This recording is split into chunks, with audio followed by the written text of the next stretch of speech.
মধ্যপ্রাচ্যের আকাশে কি সত্যিই ভাসছে পারমাণবিক যুদ্ধের কালো মেঘ? ইরান ও ইসরায়েলের মধ্যে উত্তেজনা কি এমন এক পর্যায়ে পৌঁছেছে যেখান থেকে আর ফিরে আসার পথ নেই? রাশিয়ার নিরাপত্তা পরিষদের ডেপুটি চেয়ারম্যান ও সাবেক প্রেসিডেন্ট দিমিত্রি মেদভেদেবের সাম্প্রতিক বক্তব্য যেন সেই আশঙ্কাকেই আরও জোরালো করে তুলেছে। মেদভেদেব সরাসরি দাবি করেছেন, ইরান ও ইসরায়েলের মধ্যে পারমাণবিক সংঘাত এখন প্রায় অনিবার্য। তার মতে সাম্প্রতিক সামরিক উত্তেজনা এমন এক জায়গায় গিয়ে দাঁড়িয়েছে যেখানে পরিস্থিতি নিয়ন্ত্রণের বাইরে চলে যেতে পারে যে কোনো মুহূর্তে।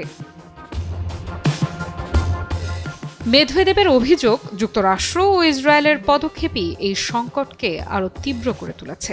তিনি বলেন, পারমাণবিক হুমকি কমানোর কথা বলা হলেও বাস্তবে যা হচ্ছে তা হলো উত্তেজনা আরও বাড়ানো, অর্থাৎ প্রতিরোধের নামে তৈরি হচ্ছে আরও বড় ঝুঁকি। বিশ্লেষকদের মতে এখানে শুধু সামরিক সংঘাত নয়, চলছে একটি গভীর কৌশলগত খেলা। ইরানের পারমাণবিক কর্মসূচি বন্ধ করার নামে যে অভিযান চালানো হচ্ছে তার পেছনে রাজনৈতিক লক্ষ্য স্পষ্ট। বিশেষ করে তেহরানের শাসন ব্যবস্থাকে চাপে ফেলা এই বিষয়টিও এখন আর অজানা নয়। গত ২৮ ফেব্রুয়ারি শুরু হওয়া সামরিক অভিযানের পর থেকেই পরিস্থিতির দ্রুত অবনতি ঘটছে। ইরানের গুরুত্বপূর্ণ স্থাপনাগুলোতে হামলার পর দেশটি পাল্টা প্রতিক্রিয়া জানাতে দেরি করেনি। মধ্যপ্রাচ্যে থাকা মার্কিন ও ইসরায়েলি ঘাঁটিগুলো এখন নিয়মিত ইরানের হামলার লক্ষ্যবস্তুতে পরিণত হচ্ছে। এই পাল্টাপাল্টি হামলা শুধু দুই দেশের মধ্যেই সীমাবদ্ধ নেই, বরং পুরো অঞ্চল জুড়ে তৈরি হয়েছে এক অস্থির পরিবেশ, যেখানে প্রতিটি আঘাত নতুন করে উত্তেজনা বাড়াচ্ছে। আর এই উত্তেজনার মধ্যেই পারমাণবিক অস্ত্র ব্যবহারের আশঙ্কা হয়ে উঠছে সবচেয়ে বড় ভয়।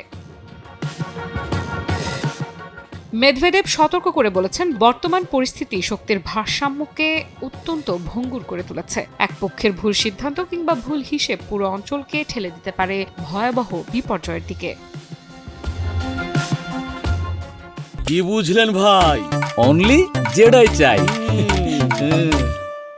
কিন্তু প্রশ্ন হচ্ছে, এই অনিবার্যতা কি সত্যিই বাস্তব, নাকি এটি একটি রাজনৈতিক বার্তা যা দিয়ে চাপ তৈরি করতে চাইছে রাশিয়া? অনেক বিশ্লেষক মনে করছেন এই ধরনের বক্তব্য কেবল সতর্ক বার্তা নয়, এটি একটি কৌশলগত অবস্থানও। কারণ মধ্যপ্রাচ্যের এই সংঘাতে রাশিয়ার নিজস্ব স্বার্থ জড়িয়ে আছে, আর সেই স্বার্থ রক্ষা করতেই তারা এমন বার্তা দিচ্ছে। তবে যাই হোক, বাস্তবতা হলো পরিস্থিতি দিন দিন আরও জটিল হচ্ছে। কূটনৈতিকভাবে সমস্যা সমাধানের পথ যতই সংকুচিত হচ্ছে, ততই বাড়ছে বৃহৎ পরিসরে সামরিক সংঘাতের ঝুঁকি। আফরিদা ইফরাত, নিউজ 24।